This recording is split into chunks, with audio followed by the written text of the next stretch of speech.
الله وكفى وسلام على عباده الذين اصطفى أما بعد فأعوذ بالله من الشيطان الرجيم بسم الله الرحمن الرحيم وقال النبي صلى الله تبارك وتعالى عليه وسلم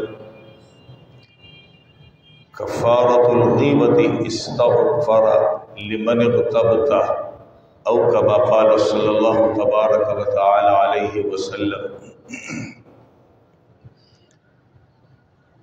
حضور اکرم صلی اللہ علیہ وسلم کی احادیث طیبہ میں سے ایک حصہ تلاوت کیا ہے۔ دعا ہے کہ اللہ تبارک و تعالی اس کا صحیح مفہوم بیان کرنے کی اور ہم سب کو اس پر عمل کرنے کی توفیق نصیب فرما دے۔ گزشتہ 2-3 جمعوں سے اس بات پر بات ہو رہی ہے، اسلام یہ چاہتا ہے کہ کسی کی برائی بیان نہ کی جائے۔ اسلام انسان کی جان، مال، عزت اور آبرو اس کی سلامتی چاہتا ہے، اور ہر انسان کی یہ خواہش ہوتی ہے کہ یہ چیزیں میرے لیے محفوظ رہیں۔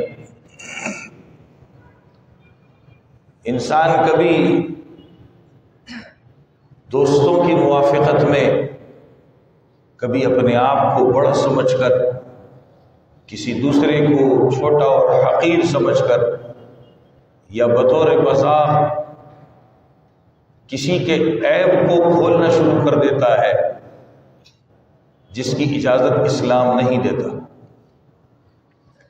یہ وقتی طور پر ایک مستی ہوتی ہے، لیکن جس کے بارے میں یہ بات کہی جاتی ہے اس سے حقیقت پوچھی جائے تب بات کھلتی ہے کہ ہم نے کیا کیا۔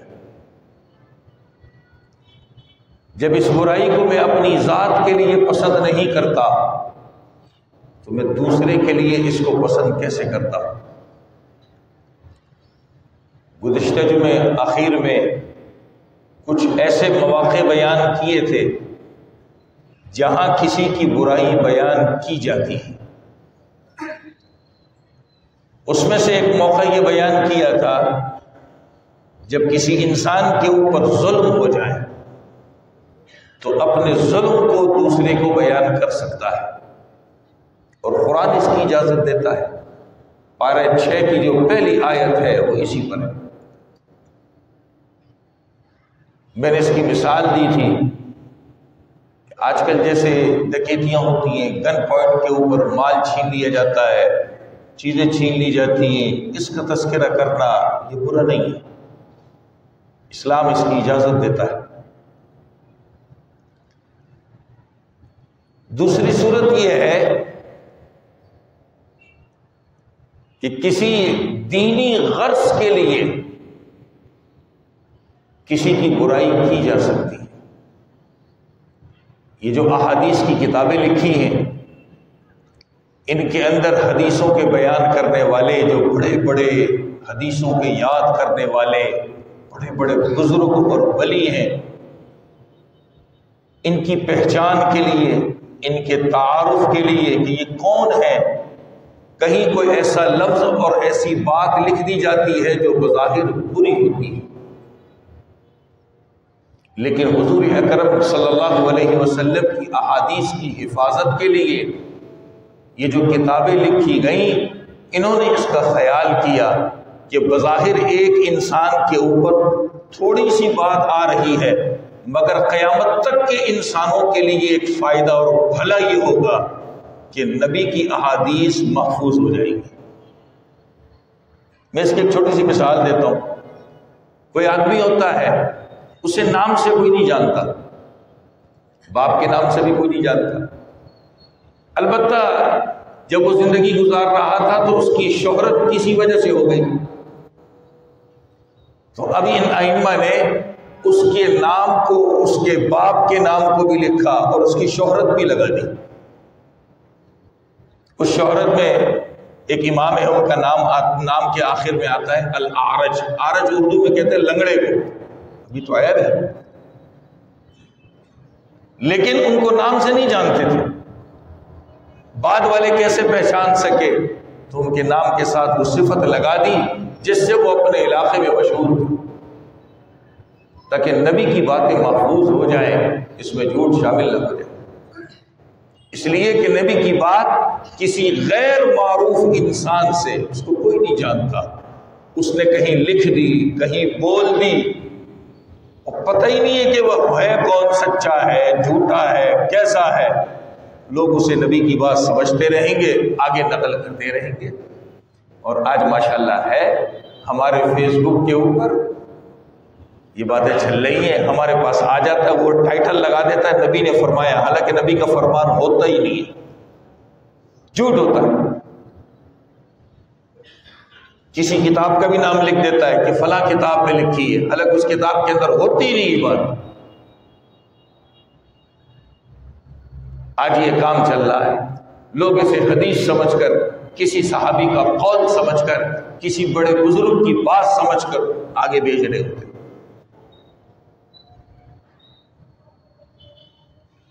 ایک بہت بڑے محدث گزرے، علی ابن مدینی رحمت اللہ علیہ، جنہیں لاکھوں حدیث زبانی یاد تھی، بہت بڑے امام گزرے. ان کے والد جو تھے وہ حضور اکرم صلی اللہ علیہ وسلم کی احادیث بیان کرنے میں کمزور آدمی تھے، مضبوط نہیں تھے. اور ان کے بیٹے یہ علی، یہ بڑے مضبوط آدمی تھے، بہت بڑے امام تھے، یہ بڑے ان کے شاگرد تھے. ایک مرتبہ ایک آدمی آیا، کہنے لگا کہ آپ کے والد محترم بھی حدیث بیان کرتے، یہ بتائیے کہ آپ کے والد محترم حضور اکرم صلی اللہ علیہ وسلم کی احادیث بیان کرنے کے اندر مضبوط انسان ہے یا نہیں؟ اب یہ سوچنے لگے، ایک طرف دین ہے اور ایک طرف میرے والد ہیں. پہلے تو کہا کہ بھائی اور جو لوگ ہیں، بڑے بڑے امام ہیں، جا کے ان سے پوچھ لو، وہ بتا دیں گے آپ کو.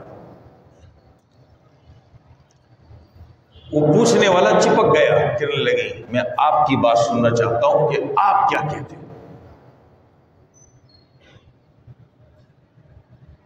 علی ابن مدینی رحمت اللہ علیہ نے سوچنے کے بعد کہا، سنو، اگر تم میری ہی بات پوچھتے ہو تو جو نبی کی باتیں ہیں جو میرے ابا بیان کرتے ہیں، اور ویسے نبی کی جو باتیں ہیں، یہ سب کا سب دین ہے.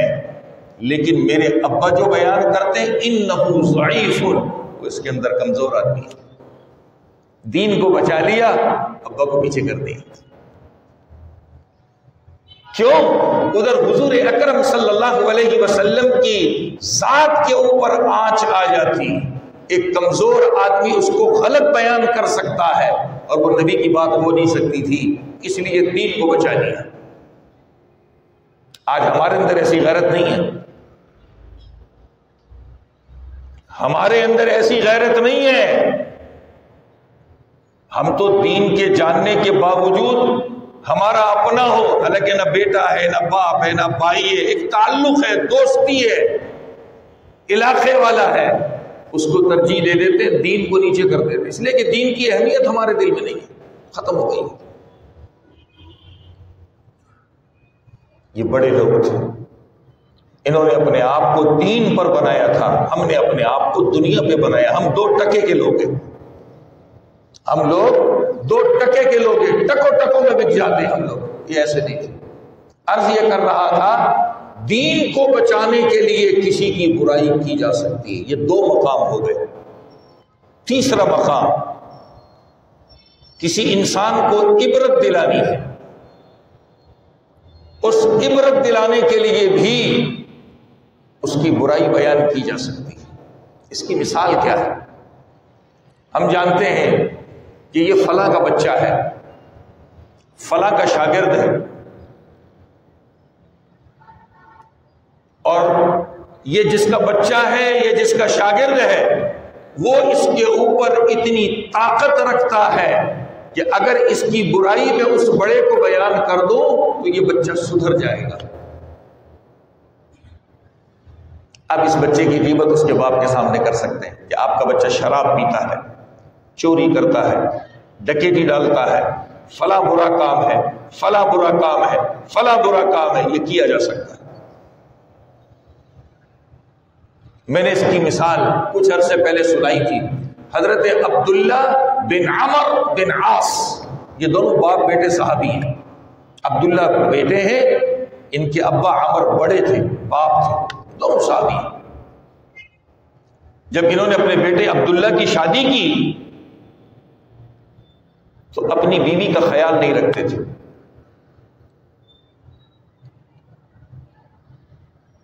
جو اپنے تعین کر سکتے تھے کر لیا۔ آخر ایک دن حضور اکرم صلی اللہ علیہ وسلم کی خدمت میں حاضر ہوئے اور اپنے بیٹے کا حال سنا دیا کہ میرا بیٹا یہ کرتا ہے، اب آپ اسے دیکھ لیں۔ ہم کچھ نہیں کرتے، ہم نے یہ ٹھیکہ دوسروں کو دیا ہوا ہے۔ پتہ نہیں اپنی اولاد سے ہم کیوں ڈرتے ہیں، یہ مجھے سمجھ میں نہیں آتا آج تک۔ ہم نے یہ ٹھیکہ دوسروں کو دیا ہوا ہے، یہ کرے گا، تو باپ ہے۔ شریعت پہلے تجھے کہتی ہے کہ اپنے بچوں کی تربیت کر، تو نے یہ ٹھیکہ دوسروں کو پاس کر دیا۔ ہم اتنے کمزور ہو گئے، خدا کی قسم ہماری قوت ایمانی اتنی اس کی سطح نیچے ہو گئی ہے، نیچے۔ پتہ نہیں اپنے بچوں سے، اپنی اولاد سے کیسے کمزور ہے، ان کے سامنے کس بات سے ڈرتے ہیں ہم لوگ۔ ہماری یہ قوت ایمانی مضبوط کب ہوگی؟ کیا اسی طرح میں بڑا سخت جملہ کہہ رہا ہوں، بے غیرت بن کر کے زندگی گزاریں گے؟ تو پھر یہی اولاد ہوتی ہے، ایک دن باپ کو کان سے پکڑ کے گھر سے نکال دیتی ہے، جاؤ اس گھر میں تمہارا کام نہیں ہے۔ کیا ہم لوگ ایسے واقعات نہیں دیکھتے؟ ہمارے محلوں میں ایسے واقعات نہیں ہو رہے؟ یہ ہماری بغیرتی ہے، ہم نے اپنی اولاد کا کچھ نہیں کیا۔ پیسہ پیسہ، دنیا دنیا، پیسہ دنیا، پیسہ دنیا، اسی میں لگ پڑے، باقی دینی سطح میرے بچوں کی کیا ہے، میری کیا ہے، کچھ نہیں پتا۔ اس لیے اپنی اولاد کو اتنا بھی نہیں کہہ سکتے بیٹا نماز تو پڑھ لو، نہیں ایسا۔ زیادہ کچھ ہو تو ایک مولوی صاحب یاد آ جاتا، تعویذ لے آؤ۔ تعویذوں سے اولاد نہیں سدھرتی، اولاد ہماری تربیت سے سدھرتی ہے۔ لیکن چکروں میں پڑ گئے۔ پہلے جو کچھ کرنا تھا کر لیا، پھر رسول کریم صلی اللہ علیہ وسلم سے عرض کیا کہ یا رسول اللہ، یہ اپنی بیوی کے ساتھ نباہ صحیح نہیں کرتا، ان کی بنتی نہیں آپس میں، دیکھیں کیا مسئلہ ہے۔ قربان جاؤں دو جہاں کے سردار پر، چل کر کے ان کے گھر پہ آئے، سامنے بٹھا کر کے سمجھایا، بیٹا یہ یوں کرتے۔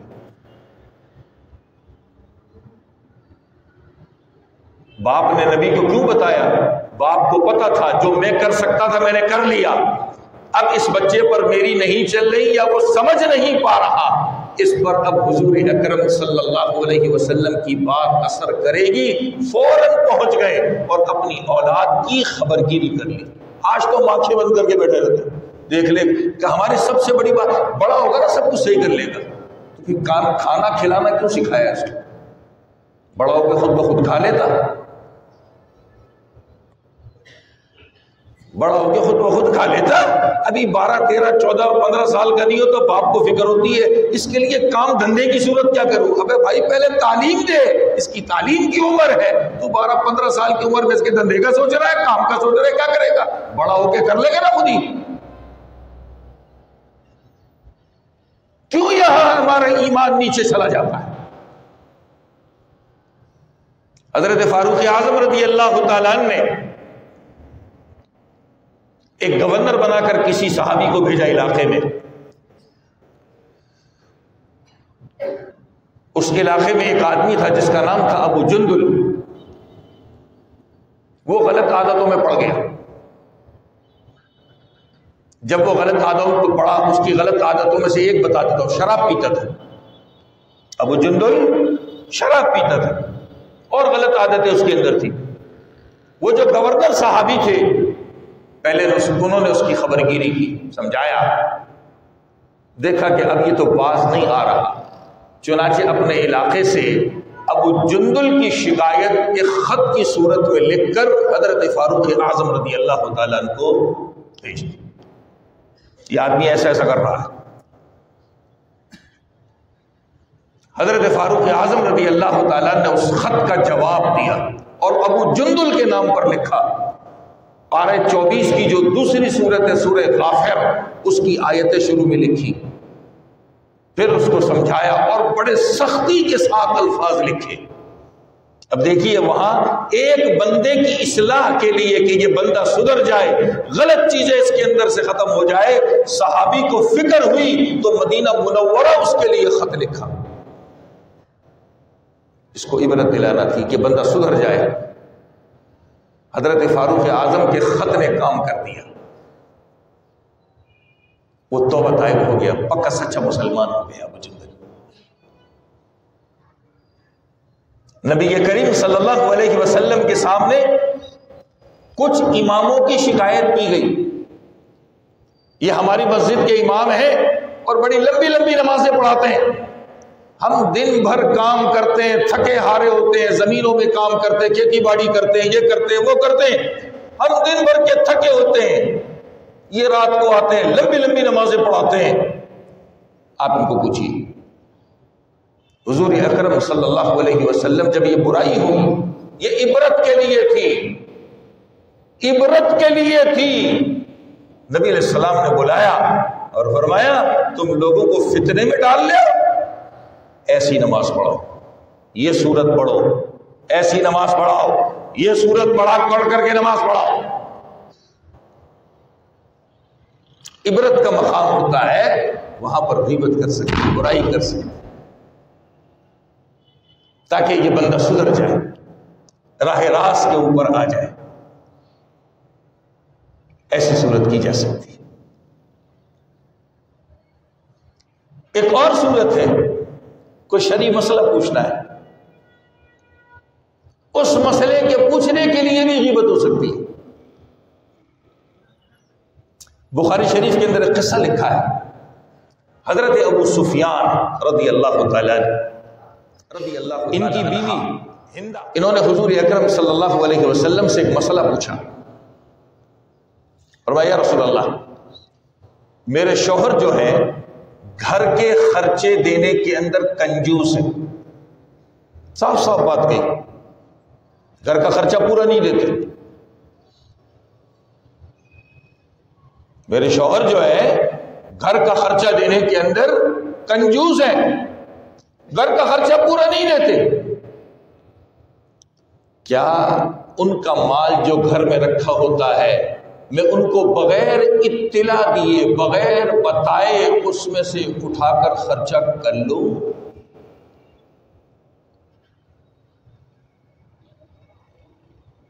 اپنے شوہر کی برائی کی، کنجوس ہے، خرچہ پورا نہیں دیتے.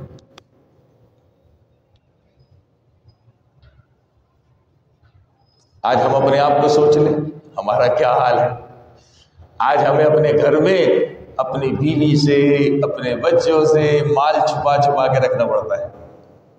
بینک بیلنس ہو تو موبائل کے اندر اپلیکیشن ہے، چھپا چھپا کے کوڈ لگا کے رکھنا پڑتا ہے. رات کو میں سوؤں تو وہ دیکھ نہ لے. اور وہ کیسے اچھے لوگ تھے، پتہ ہے کہ یہ میرے شوہر کا یہاں پر مال پڑا ہوا ہے، مگر بغیر اجازت اٹھانے کے لیے پہلے نبی سے سوال کر رہی ہیں. ہم خود چور ہیں، ہماری بیوی بھی چور ہوتی ہے، ہمارے بچے بھی چور ہوتے ہیں. جب ہمیں وقت پہ ضرورت پڑتی ہے جا کر دیکھتے ہیں تو پتا ہوتا ہے پیسہ غائب ہے، چٹ ختم ہو گیا. کیوں؟ میں خود چور ہوں، تو میرے بچے بھی چور ہوں گے، میری بیوی بھی چور ہوگی. اگر میں ہر ایک کو خرچہ پورا دیتا، حالانکہ ہے میرے پاس، میں سب کچھ کر سکتا ہوں، اللہ نے دیا ہے، مگر کنجوس اور بخیل. یہی میں عیاشیوں میں اڑاتا ہوں، یہ جو جمع کرتا ہوں میں عیاشیوں میں اڑاتا ہوں، مگر بیوی بچوں پر نہیں، وہاں خرچہ میں نہیں کرتا. تو وہ بیوی مجبور ہوتی ہے، پھر وہ بچے مجبور ہوتے ہیں، ماں باپ کے پرس سے پیسے چوری کرتے ہیں، ان کے لاکر سے پیسے چوری کرتے ہیں، اور ادھر صحابیہ کا حال کیا ہے؟ پتہ ہے کہ میرے شوہر کا مال رکھا ہوا ہے. شوہر تو ہر وقت گھر میں نہیں ہوتے تھے نا، بغیر پوچھے چپکے سے اٹھا بھی سکتی تھی، مگر نہیں اٹھایا. پہلے جا کر رسول کریم صلی اللہ علیہ وسلم سے سوال کر رہی ہیں. ایسے کر سکتے ہو؟ ایسے کر سکتے ہو؟ قربان جائیے کیسے اچھے لوگ. آج ہماری نیت کھوٹی ہے، ہم اندر کے چور ہیں، چور. نہ ہم نے بیوی کا نفقہ خرچہ پورا دیا، نہ بچوں کا، نہ چولہے کا. یہ حال ہے ہمارے. اور ہم تو باہر گھوم رہے ہوتے ہیں، خر بستی کے اندر ہوتے ہیں، جو مرضی میں آیا کھا لیا، جو مرضی میں آیا لے لیا، دوستوں کے ساتھ، بھائیوں کے ساتھ عیاشیاں کر لی. بیوی بچوں کا گھر میں کیا حال ہے وہ جانے، ان کا خدا جانے. ہمیں کیا ضرورت پڑی ہے اس کی؟ ہمیں ہوش ہی کہ ہو کیا رہا ہے.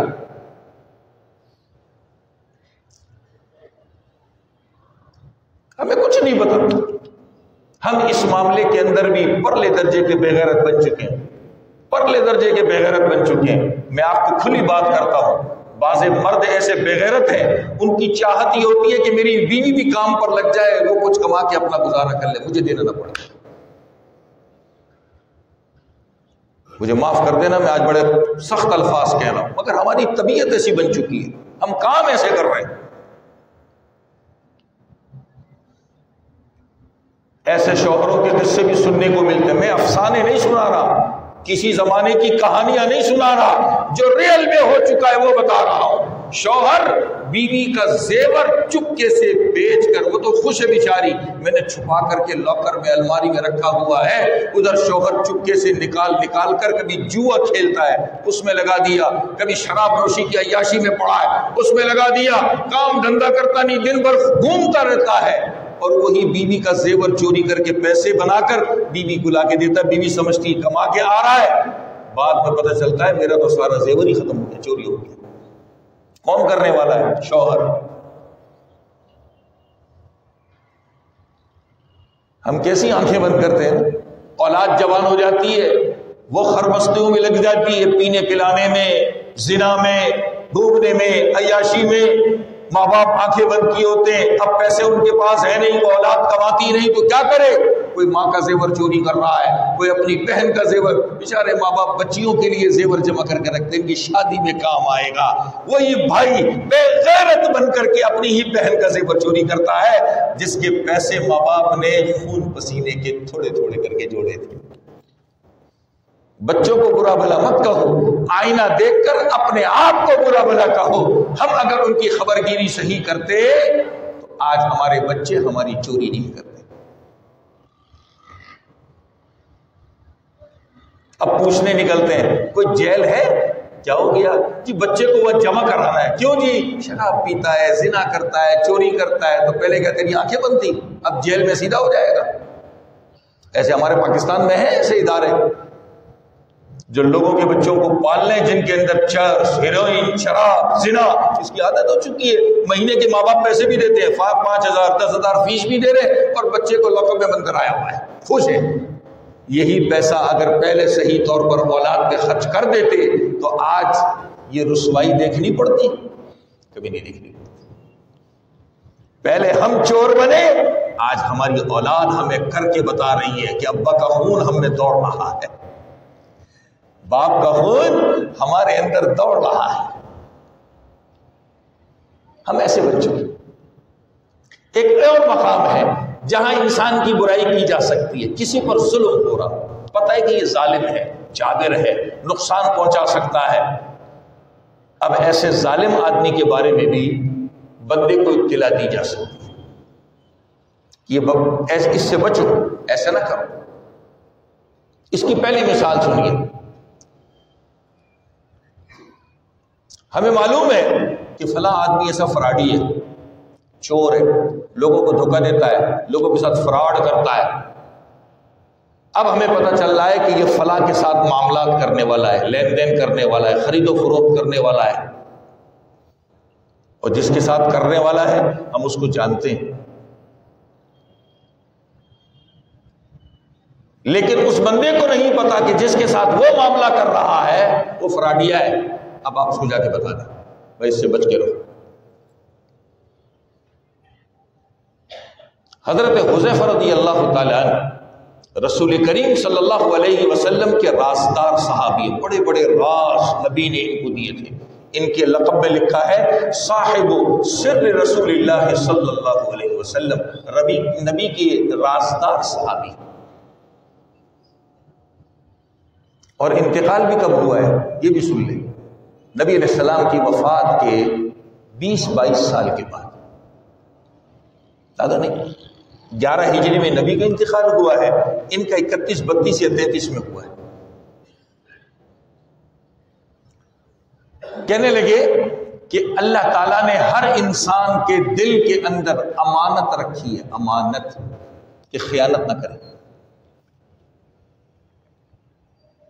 کہا نبی نے فرمایا تھا ایسا وقت آئے گا کہ یہ امانت لوگوں کے دلوں سے نکل جائے گی. یہ امانت لوگوں کے دلوں سے نکل جائے گی. انہوں نے اس کی بڑی مثالیں دی، بڑی لمبا قصہ میں شارٹ سناتا ہوں.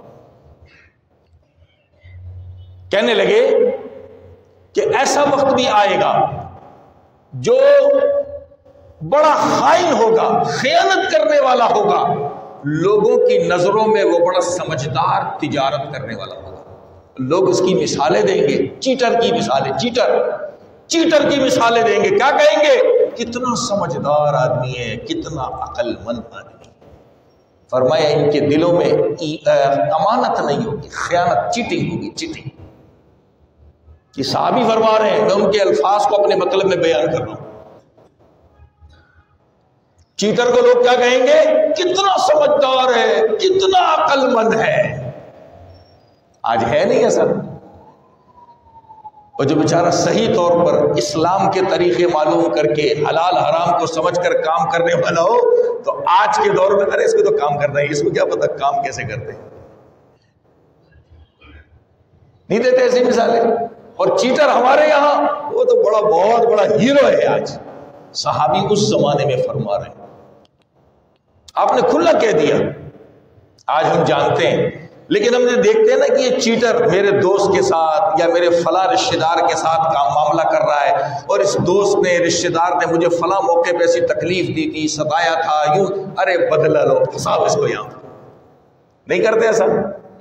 دل کے اندر وہ راکھ کے نیچے چھوٹی سی چنگاری چھپی ہوئی تھی، آج موقع دیکھ کر اس چنگاری کو اوپر لا کر آگ کا شعلہ بنا دیتے ہیں.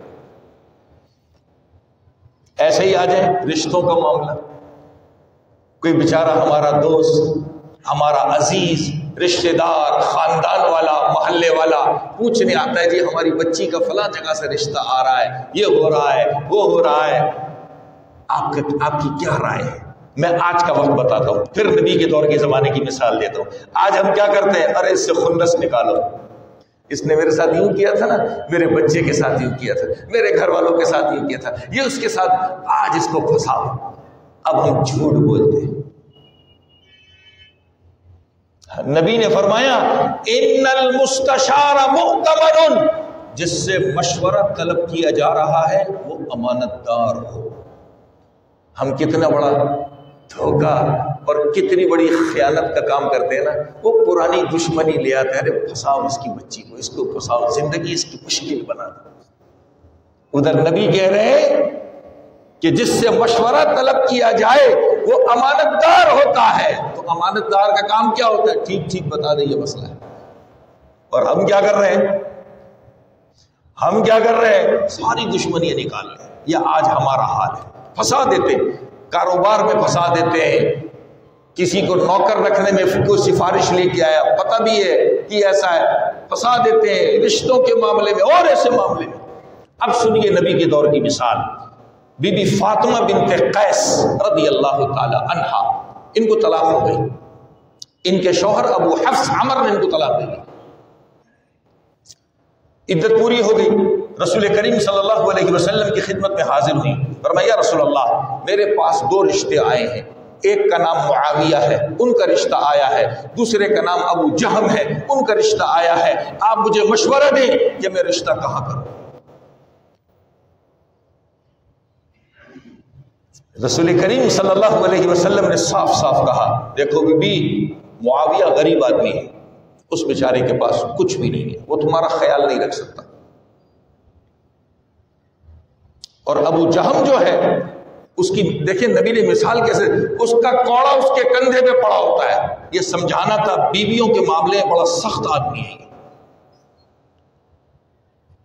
صاف صاف بتا دیا نبی نے، کہا میرا مشورہ یہ ہے تم اسامہ بن زید رضی اللہ تعالیٰ عنہ سے شادی کرو۔ آج ہم ایسا کرتے اپنے گریبان میں جھانکنا، ہمیں معلوم ہے یہ ظالم ہے، یہ جابر ہے، یہ نقصان پہنچائے گا، کسی بھی اعتبار سے کچھ بھی کر سکتا ہے، اور یہ بھی پتا ہوتا ہے کہ اس کا معاملہ اس کے ساتھ ہو رہا ہے، اس کا معاملہ اس کے ساتھ ہو رہا ہے، اس کا معاملہ اس کے ساتھ ہو رہا ہے، خرید و فروخت کا ہو، شادی کا ہو، اور کسی چیز کا ہو، پھنساؤ، دھکا دو، پھنساؤ، پتہ چلے اس کو کیا ہوتا ہے۔ یہ ہمارا حال ہے۔ اگلے کو پھنسا کر ہمیں کیا ملے گا؟ کبھی سوچا ہے؟ اور یہ کیوں نہیں سوچتے کہ آج میں کسی کو پھنسا رہا ہوں، کسی کو کسی ظالم کے نیچے دے رہا ہوں، کل اللہ میرے ساتھ بھی یہ کر سکتا ہے، اللہ کی لاٹھی بھی ہوا سے۔ یہ نہیں سوچتے کبھی ہم، یہ نہیں سوچتے کبھی ہم۔ یہ ایسے مواقع ہیں جو میں نے ابھی عرض کیے، آج میں نے تھوڑا تفصیل سے اس کو بیان کر دیا۔ اس موقع پر اگر کسی کی برائی کرنی ہو شریعت اجازت دیتی ہے، لیکن ایک بات کا خیال رکھیے گا، دائرے میں رہ کر۔ پتہ چلا اس کے اندر برائیاں 2 ہیں اور میں بیان کر رہا ہوں 10، تو 8 اپنی طرف سے ملا رہا ہوں، یہ سب بہتان ہے۔ دائرے میں رہ کر اور اگلے کو نقصان سے بچا کر، 2 ہو تو 2 ہی بیان کریں، 3 ہو تو 3 ہی بیان کریں، اس کو 10 20 30 بنانے کی ضرورت نہیں ہے۔ ایک بات دل میں آتی ہے، آج تک پتہ نہیں کس کی برائی ہم نے کی ہے۔ میں نے خطبے میں آج حدیث یہی پڑھی ہے، امام جلال الدین سیوطی رحمۃ اللہ علیہ نے اپنی کتاب الدر المنثور کے اندر اس حدیث کو لکھا۔ رسول کریم صلی اللہ علیہ وسلم نے فرمایا، کفارۃ الغیبۃ، غیبت کا کفارہ، کسی کی برائی بیان کرنے کا کفارہ یہ ہے، استغفر لمن اغتبتہ، جس کی تو نے غیبت کی ہے اس کے لیے استغفار کر، اس کے لیے دعا کر، اللہ اس کو بھلائی دیجیے، اللہ اس کو بھلائی دیجیے، اللہ اس کو کامیاب کیجیے، اللہ اس کو بھلائی دیجیے، اللہ اس کو کامیاب کیجیے۔ کبھی کبھی ایسی باتیں ہوتی ہیں تو لوگ بیچارے بعد میں آ کے پوچھتے ہیں، میں نے سوچا بنائے بتا دے۔ نبی کریم صلی اللہ علیہ وسلم نے فرمایا، جس کی غیبت کی ہے اس کے لیے بھلائی کی دعا کرو۔ ہونا تو یہ چاہیے جو زندہ ہے میں ان کے پاس چلا جاؤں، بھائی مجھے معاف کر دو، وہ سوال ہی کرے گا نا، کیوں بھائی میں نے آپ کی برائی کی ہے، لیکن بڑا مشکل معاملہ ہے، بڑا مشکل معاملہ ہے، بڑا مشکل معاملہ ہے۔ بہت سے ہمت والے ہوتے ہیں بیچارے چلے جاتے ہیں اور وہ معافی مانگ لیتے ہیں، وہ اپنے دنیا کا معاملہ دنیا ہی میں صاف کر دیتے ہیں، آخرت پہ کیوں رکھے اس کو۔ اور کچھ ہمارے بڑے بزرگ گزرے، وہ فرمایا کرتے تھے کہ جس کی غیبت کی ہے اس کی طرف سے راہ خدا میں صدقہ دو اور خیرات کرو۔ یہ تو ہم کر سکتے ہیں نا، اس کو پتہ ہی نہیں چلے گا بیچارے، ہماری عزت بھی بچ جائے گی، اللہ اس گناہ کو معاف بھی کر دے گا انشاءاللہ۔ اور تیسرا کام ابھی میں نے بتا دیا، دعا کریں، چاہے وہ مر گیا جس کی برائی کی یا زندہ ہے، اس کے لیے بھلائی کی دعا کرتے رہے، خوب دعا کرتے رہے، اپنے لیے بھی کریں۔ اور اپنے لیے پہلی دعا کیا کرنی ہے؟ اے اللہ آئندہ ایسی برائی کرنے سے، سننے سے، اس میں پڑھنے سے ہم کو بچا لیں، اور جس کی برائی کی ہے، سنی ہے، اے اللہ اس کے لیے بھلائی کی دعا کرتا ہوں آپ سے، اس کو بھلائی پہنچائیے، خیر پہنچائیے، اچائی پہنچائیے۔ دیکھیے اللہ تعالیٰ اس جرم سے کیسے بچاتے ہیں، اللہ ہماری زندگی کو کیسا سکون